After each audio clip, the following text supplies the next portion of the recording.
let's bring in one of the people front and center in this country and around the world, GOP Senator David Perdue, who is, Senator, you still quarantined, right? I am, another day, yeah. We've been tested negative repeatedly, but we're following guidelines, and we have one more day of quarantine. Well, yeah, unlike some members of the House who insist on getting Nancy Pelosi across the finish line, you're actually doing the responsible thing. It must have been frustrating to watch the president last night, but it's pretty clear that the president got the message that the message is about you and Senator Loeffler getting across the finish line. What about what Steve brought up that the Washington Post wrote about, that many people will not give the president the credit if you guys win? Would he deserve the credit? Of course. I mean, what's at stake here is we want to hold the line against this radical socialist agenda. That's why the president came down, but also to protect what we've accomplished in the last 4 years. Look, this is the greatest economic turnaround in U.S. history before COVID in the last 4 years. After 8 years of the lowest economic output under the Biden-Obama administration. We forget that, how bad our economy was in those years. And President Trump gets no credit for turning this country around, and also for helping pull 6.5 million people out of poverty. I mean, we pulled back on regulations. We passed a tax bill that helped those people in poverty. We became energy independent, and we saved our community banks, which helped us in this COVID crisis. So nothing the man does is he going to get fairly treated by the liberal press. But he came to Georgia last night because he knows the future of the country is on the line here. This is the last line of defense for our way of life, really. The president also assured the crowd last night, I'm sure you heard, Senator, that you and Kelly Loeffler have fought for him, unlike some other Republicans. And he mentioned Brian Kemp, the governor of your state, who he said he would campaign against next time around. I wanted to ask you about a story I saw this morning, and I'm sure you're familiar with it.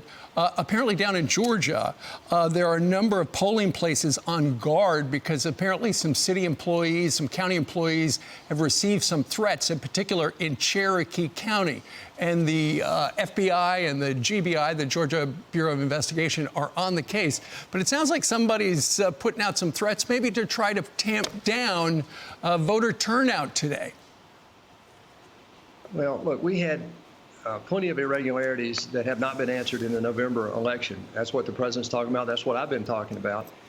Kelly Loeffler and I have stood with him to get answers here in Georgia. I can't speak to any other state. I can speak to this state. And yes, there are going to be attempts. The Democrats, you can see in the press, are trying to confuse people about what's at stake here as we go down to the last day here. Look, Republicans are in about the same position we were in November.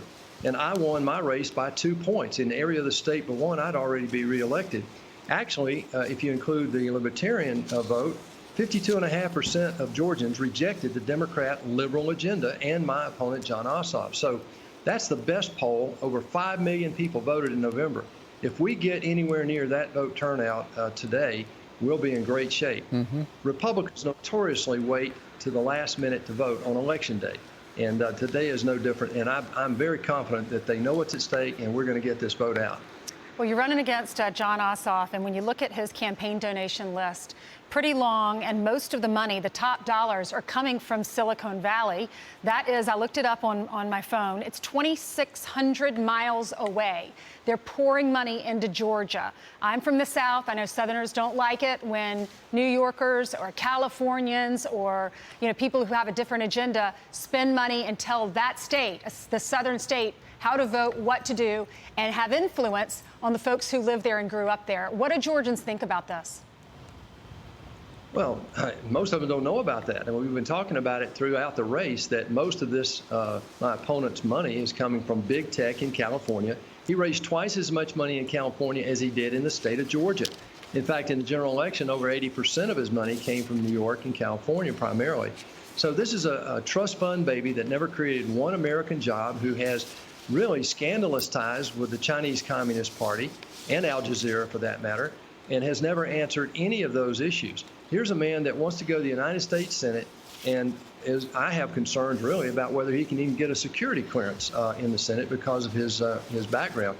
So the American people, or the people in Georgia, do not like people in California and New York coming down here trying to tell us how to run our state. Look, they're both failed states as far as I can see, California and New York. Georgia is growing. Our economy is rated the best in the country. and best place to do business. People in Georgia know that, and I believe Republicans are going to show up today. But I will just make this plea. If you voted in November, whatever you feel about the efficacy of this election process in Georgia, and it does have some problems, and we will get that fixed. We can't do much until after this election, unfortunately. But if you voted in November, please get out and vote. Your children, grandchildren are going to look back on this day and remember how we handled ourselves today.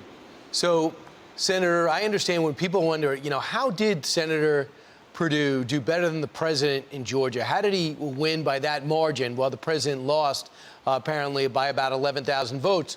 And one of the reasons they go back to in a local story is what you and your cousin, Sonny Perdue, did after Hurricane Michael.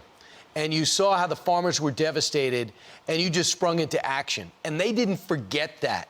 In the rural communities, they came out for you, and they actually didn't come out for other members of the party. Can you explain what happened? Well, I can, but I have to give President Trump a lot of credit, too. He broke through the logjam himself after a full year of Democratic prevarication. They delayed us over Puerto Rico and kept us for a full year from getting that money applied to that disaster area in Georgia. Sonny Perdue and I fought like Trojans alongside the president. We finally broke through that logjam and got that aid. But what I saw in that crisis is that President Trump is fighting for America. He fought for all of us, and that's what we're trying to do right now. The president and I got basically the same number of votes in Georgia, about 2.5 million, and that's what he's talking about here. If you look at the irregularities here, across 5 million people, we both are just a few thousand votes short. I'm a few thousand votes short of the 50% plus one rule, and that's why I'm in a runoff, even though I got more votes than my opponent in the general. And the president is only a few thousand votes short of Biden in this general election with all the questions we have around that. But what the president said last night is even if you're upset about all that, you've got to stand up with us and fight, and the only way we can fight is by voting today. We'll look back on this day if we don't vote and really rue the day that we turn the keys to the kingdom over to the Democrats, because as you heard Joe Biden say just yesterday in Atlanta, and by the way, I think he had about 25 people at a car drive-in for his rally compared to what the president had. But what he said was, this is generational. That's what I've been saying. The future of the country depends on these two seats holding the line against what these Democrats want to perpetrate on our free and open society.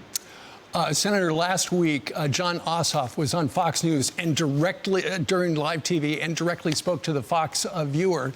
Today, he obviously sees value in the Fox News viewer because he has written an op-ed that's on foxnews.com. And before you go, we wanted to get your take on what he had to say about you. He said, Senator Perdue is not for working people. He's for guys like him who got rich sending our jobs to Mexico and China. Perdue is a dime a dozen politician up to his neck in the corruption that taints both political parties, whose bank accounts are stacked with corporate cash. I assure you, Perdue would never admit that. What's your message? Go ahead and speak directly to John Ossoff, Senator. What do you have to say about that? Or admit it? Well, I don't care about John Ossoff. I care about the people of Georgia. That's who I've been fighting for up here. This is a trust fund baby who never created an American job, who has questionable ties to the Chinese Communist Party, whose father bought him a little business. In the last 9 years, his largest client has been Al Jazeera.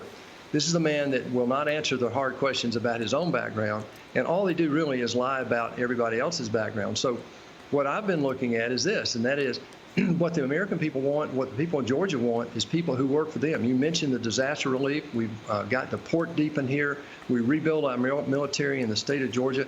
This kid, this young man, wants to tell people that he works for them when most of his money comes from big tech out in California. You better bet he's going to be in their deep pocket as we turn around and try to hold big tech accountable for their vagaries over the last 10 years. And also, when we stand up to China, ask this young man what he's going to do to the people who put money in his pocket the last 2 years.